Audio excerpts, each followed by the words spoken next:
What's up, guys? Got a Microtech UTX 85. Came in the mail yesterday, I think, day before yesterday. Nice packaging. Microtech is really doing some good packaging work. Anyways, brand new UTX. This is the more EDCable Ultratech, I guess. Just a little bit smaller. Very easy to carry. Nice small form factor. Still has the cool glass breaker, right? I love how Microtech does serial numbers and the date of birth. Excellent pocket clip, by the way. This isn't going to be a rant, but I do have to bring up a topic, and that is, well, I mean, Microtech is known for their out the fronts, right? They're knives that do that, right? That's what they're known for. Knives that shoot out and shoot back in. And they do a good job at it. They do a really good job at it. But I know a lot of guys online, forums, Facebook groups, YouTube, and they say Microtech is like leaps and bounds better at it than other guys. And I don't agree with that.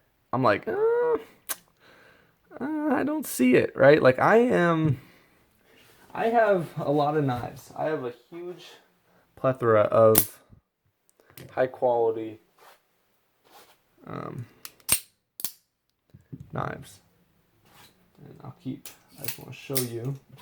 Some people watch this video and it may be the first video they see of mine and they'll be like, does this guy really have knives? Or here's just some I just grabbed out of the display case, and here's another one. I've got like 4 infidels right now. So a lot of knives, right? Let's just make some room on the table now. Oh, by the way, I'm sorry. If you're watching this and you don't like Benchmade, I'm sorry. S30V, single-edged Benchmade infidel. Where did you get that? This is a very rare piece. I don't know why Benchmade discontinued the single-edge infidel. Probably because it just didn't sell as well. You know, double-edged looks cooler.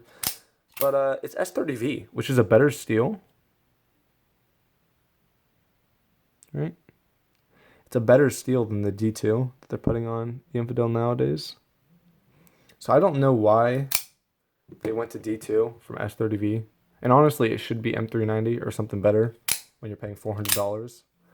But anyways, S30V is better than D2 in my opinion. So I think that's just a killer. That's just a sweet knife. Let's get some of these off the table. So why do you think, I mean, in my opinion, why do guys say Microtechs are so much better than Benchmades, than Hogues, than Piranhas?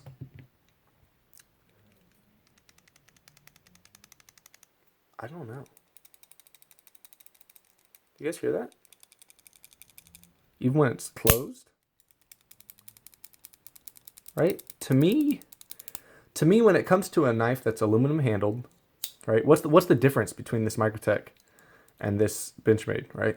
They're both aluminum handled. They both have a deployment button on the top. They both, they're built basically the same. They both have the same kind of internal mechanism system going on. Both the blades are on the right side of the frame. What I mean by that is the blade is not coming out the middle. It's kind of on the right just a little bit. And they do that because they can't make them in the center. If they did, they wouldn't have any room for the internals. But anyways,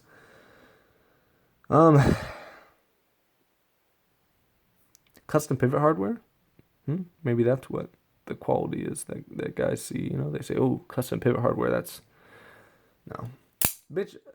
I don't know. Did I just say? Anyways, I don't see it, right? Like barely anything. Open. Nothing.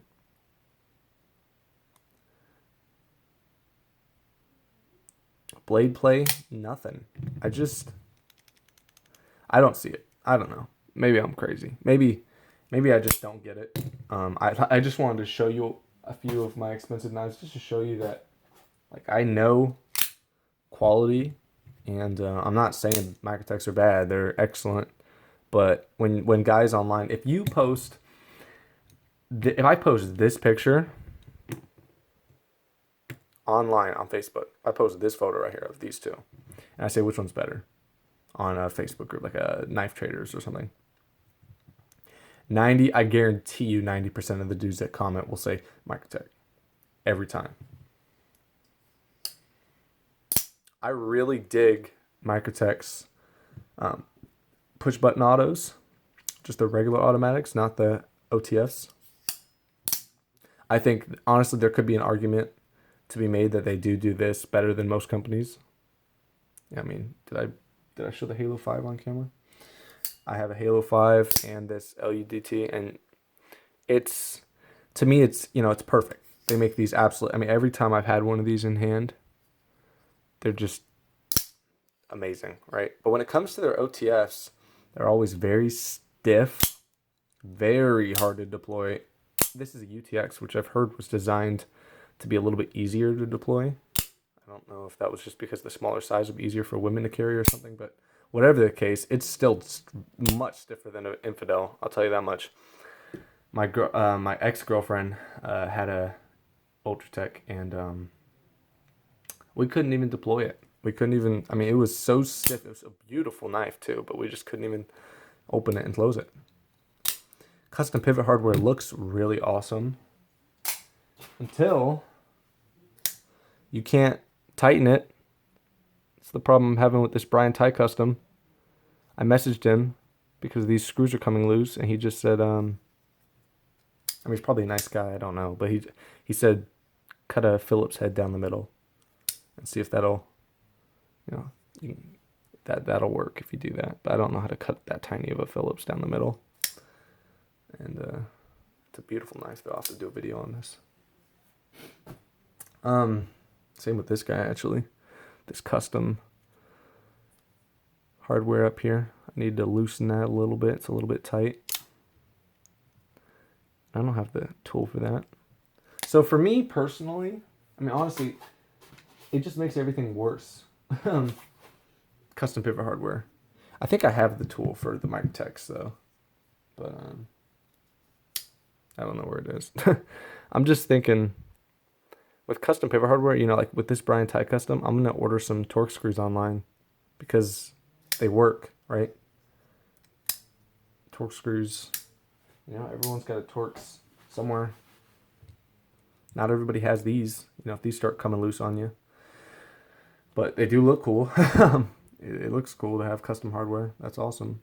And I'm not saying Microtech should stop doing that, but if you're going to do custom pivot hardware, throw the tool in the box. I don't think that's too much to ask when you're spending $200. I'm not going to rant. I'm just saying. Microtech makes awesome knives, and I'm not saying they don't make sweet blades, but I think the argument that they make way better knives than anybody else when it comes to out the fronts is invalid. That's all. I traded, actually, and I got this in a trade, this UTX.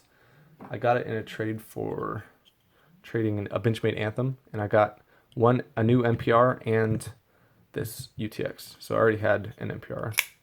I already had this one right here. And I had to find this second one because there's actually a few differences between the two. And I'll show you guys that in a video coming up. So anyways, sweet blade though. If you can get one of these under $200, I would say do it for sure. I'm not knocking Microtech at all. It's an awesome knife. But you just got to be okay with a little bit of a stiffer. You can't be a wussy like me. Okay, that's number one. Right, you can't have weak thumbs. Number two, you got to be okay with a little movement.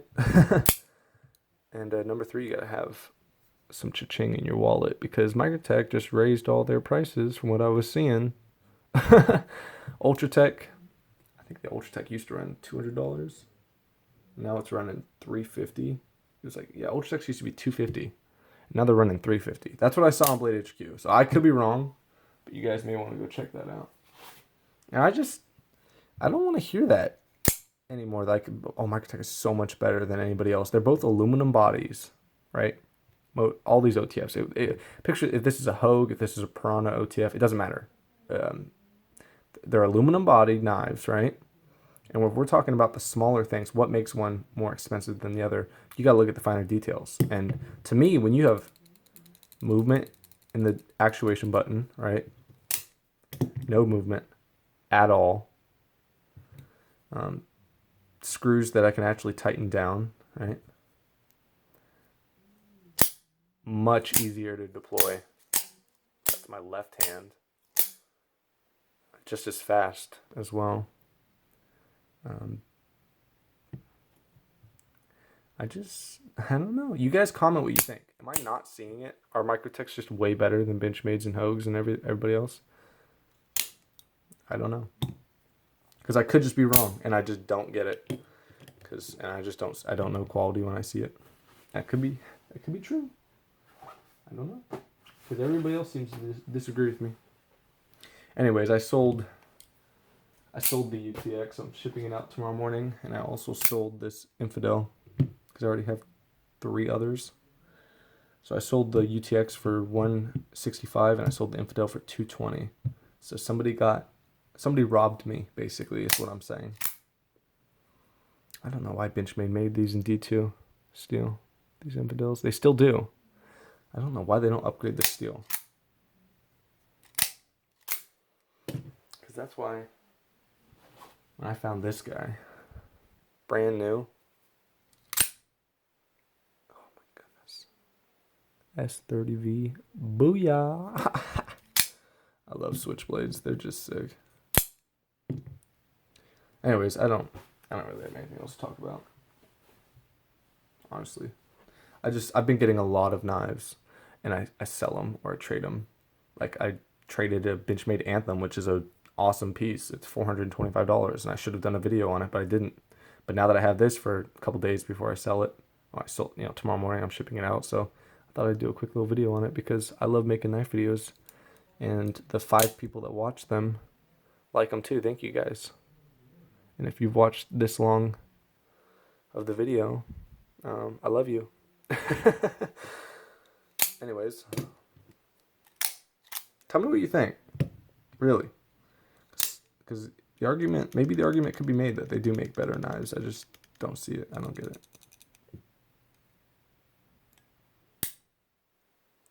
They do make, they're great. They are, don't get me wrong. I think they're worth the money. I don't know about the price hike. I'm gonna have to check that out. I know Benchmade's raising their prices too. I think 15% coming up here. So that's just great. Awesome. Anyways, that's it, guys. I will see you later. Be safe, and try to keep making videos. Right now, oh my goodness, I bought I was thinking, what do I have coming in the mail? I always have a knife coming in the mail. I got a Benchmade 710. They're discontinued. It's one of Benchmade's greatest knives of all time. I paid $40 for it, so that's incredible. Anyways, we'll do a video on that when that comes in here. Any day. So, yeah. Sweet blade though. If you guys like Microtechs, I don't blame you. I like them too. I've got plenty of them. They're sweet. I just tired of fanboys, I guess. Came really short. It's pretty beefy too. It's a pretty thick stock. Infidels are very thin. Infidels are not hard use whatsoever. But this thing would actually be able to take a bit of a beating. I'd be guessing that's a pretty beefy tip for out the front of this size, at least. All right. Well, that's another thing, actually. The traction. For me personally, that's another reason I would probably sell this. It's got some traction here, but I love how this Phaeton has this lip right here. So you lock in. You're not going anywhere. Your thumb is up here, locked in, and your index finger is just not moving at all, right? If you're in a wet condition, you're locked in. On this guy, I don't know. There's not really anything that traction. I mean, you can grip it, but it's not, there's nothing blocking your finger from going on the blade. And I think the deployment buttons on Benchmades I just like them a little bit better. They're more grippy, right? This has a good texture pattern, but it's not very aggressive. So I don't get a good purchase on my thumb. It just kind of slides around. And that's just why, I mean, overall, when I bought a lot of Microtechs, when I have a Halo 5 or this LUDT, I just like their push buttons. Because their quality is there, and they make gorgeous looking knives. But when it comes to their OTS, I think they're a little bit stiff. And I just prefer my Benchmates. Not saying the Microtechs are not as good quality wise. I just think I prefer the design on the Benchmates. This one right here, locked in, great traction. This LUDT, fantastic knife for $200. I gotta check their prices again, see if they raised them, because if they did, that's sad. Sad to see. Anyways, that's it. I'll see you guys later.